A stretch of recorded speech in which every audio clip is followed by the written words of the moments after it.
ዩኒቨርሲቲ ተማሪዎች ከሆናችሁ ከትምህርታችሁ ጎን ለጎን እነዚህ ስራዎች መስራት ትችላላችሁ። ቁጥር 1 ግራፊክስ ዲዛይን። ግራፊክስ ዲዛይን ለሆቴሎች፣ ለኮንቴንት ክሬተሮች የተለያዩ ሎጎዎች ምናምን እየሰራችሁ ስራ መስራት ትችላላችሁ። ሌላ ደግሞ ቪዲዮ ኤዲቲንግ ደግሞ ልክ እንደዛው ለኢንፍሉዌንሰሮች፣ ለኮንቴንት ክሬተሮች ምናምን ቪዲዮአቸው ኤዲት እያደረጋችሁ ስራ መስራት ትችላላችሁ ባላችሁበት ቦታ ማለት ነው። ቢሮ ምናምን መግባት አይጠበቅባችሁም። ቁጥር 3 ደግሞ ማስጠናት ነው።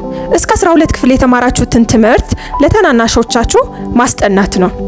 ይሄም አንዱ ሊጠቅማችሁ ይችላል ማለት ነው። ሌላ ደግሞ ኤአይ አውቶሜሽን።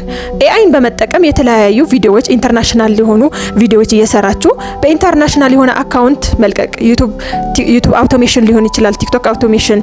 በውጭ ሀገር አካውንት ከፍታችሁ በቀጣይነት ኮንሲስተንትሊ ቪዲዮ ፖስት እያደረጋችሁ በቪው ይከፈላችኋል ማለት ነው። ሌላ ደግሞ ፍሪላንሲንግ ነው። ይሄ ደግሞ ባላችሁበት ቦታ ሆናችሁ ትምህርታችሁ እየተማራችሁ ጎን ለጎን ያላችሁ እውቀት ተጠቅማችሁ ክላይንት እያገኛችሁ ዌብሳይቶች ውስጥ ገብታችሁ ክላይንት እያገኛችሁ ስራችሁን መስራት ትችላላችሁ ማለት ነው።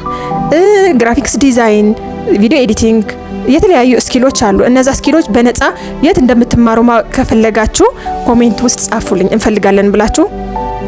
እንደዚህ አይነት ጠቃሚ ቪዲዮዎች እንዲደርሳችሁ ደግሞ አካውንቴ ፎሎው፣ ላይክ፣ ሼር አድርጉልኝ። ቴንክ ዩ